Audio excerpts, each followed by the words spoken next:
السلام عليكم ورحمة الله وبركاته. فاكرين المكنة دي يا جماعة؟ هي من أوائل الفيديوهات اللي احنا نزلناها على القناة بتاعتنا. ومكنة الحلاقة ديت من أشهر مكنات الحلاقة اللي بيستخدموها الحلاقين لحد دلوقتي. طبعا ده كان الموديل القديم زي ما انتم شايفين RF 609. المكنة دي قوية وكبيرة جدا وكانت ممتازة، لكن من عيوبها ان كان لازم تشحنها من خلال القاعدة اللي بتيجي معاها، وده منظر الشاحن بتاعها زي ما انتم شايفين كده. النهاردة جبنا لكم اصدار جديد جدا من براند دينج لينج زي ما انتم شايفين، والموديل بتاعها RF 609 برو. هنشوف في الفيديو بتاعنا النهاردة اهم التحديثات اللي نزلت معانا في الاصدار الجديد. تابعوا معانا الفيديو.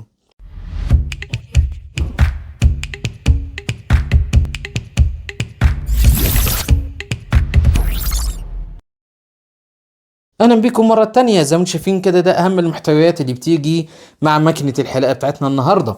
اول حاجة هنا يظهر معانا 5 امشاط بتبدأ من مقاس واحد زي ما انتم شايفين اللي هو 4 ملي، وفي الاتنين 8 ملي، 3 12 ملي، والاربعة هنا 16 ملي، وخمسة هنا اللي هو 20 ملي. ويظهر معانا هنا كابل الشحن زي ما انتم شايفين USB، وهنا فرشة التنظيف والزيت. هنروح على طول كده للمكنة نفسها. زي ما انتم شايفين التصميم من بره مفيش اي اختلاف، مفيش اختلاف كبير بين الاصدار والاصدار ده لما تشوفها كده. لكن لو جينا اتكلمنا على اهم المميزات وهو موضوع الشحن، زي ما شايفين هنا كده تقدر تشحن المكنه ديت عن طريق منفذين. اول منفذ اللي هو المنفذ العادي اللي احنا متعودين عليه، وهنا منفذ شحن التايب سي.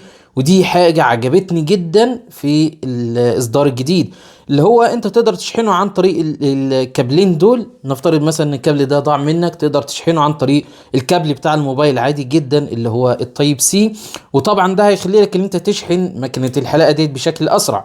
المكنه القديمه علشان تشحنها كانت بتقعد معاك تقريبا 8 ساعات علشان تشحنها 100%. المكنه الجديده ديت تقدر تشحنها في ساعتين ونص، وتدي لك شغل متواصل تقريبا 3 ساعات الى 3 ساعات ونص. لو جينا بصينا كده تاني تحديث معانا وهو الشاشة دي. زي ما شايفين كده فالشاشة ديت بتبين لك مستوى الشحن اللي موجود في ماكينة الحلاقة. وهنا تاني حاجة عندنا زي ما شايفين في مستويين، دي قوة الماكينة، وده كده المستوى التاني من السرعة. ولو جينا بصينا كده على الشفرة بتاعتها فهي من المعدن زي ما شايفين، ومكتوب هنا عليها كلمة دينج لينج. وفي نفس الوقت هنا هيظهر معانا الزرار اللي هو تختار 1 أو 0 زي ما شايفين. تبدأ تختار توصل زي ما انت عايز 0 أو نص أو 1 زي ما شايفين من خلال زرار التحكم ده. في نقطة هنا برضه عايز أقول لكم عليها، إن أنت تقدر تشيل الشفرة ديت وتنضفها بسهولة. طريقة إن أنت تشيلها سهل جدا. هتيجي هنا كده وتشيل، تضغط كده، طبعا تجمد شوية، هتبدأ تطلع معاك زي ما انتم شايفين، وتبدأ تنضفها هنا من الشعر بسهولة جدا.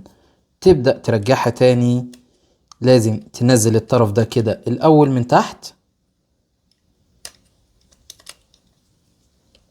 وبعد كده تضغط، وكده ركبت معاك بسهولة. من ضمن الحاجات اللي عجبتني في الماكينة ديت ان انت تقدر تستخدمها وانت بتشحنها. معظم ماكينات الحلاقة القديمة ما ينفعش تستخدمها وانت بتشحنها، لان لازم تشحنها الاول وبعد كده تستخدمها. لا، ماكينة الحلاقة ديت ينفع تستخدمها وانت بتشحنها، ودي من افضل الحاجات اللي عجبتني فيها. نفس الحجم، مفيش اي فرق في الوزن، برضو نفس الخامات. لكن التحديثات كده بشكل سريع زي ما احنا قلنا هو موضوع البطارية هنا او الشاشة بتاعت البطارية، وموضوع هنا برضو منفذين الشحن. السعر بتاعها سعرها هنا في السعودية تقريبا 50 ريال سعودي. انا مش عارف هي متوفرة في مصر حاليا ولا لا. اتمنى يكون الفيديو عجبكم، والسلام عليكم ورحمة الله وبركاته.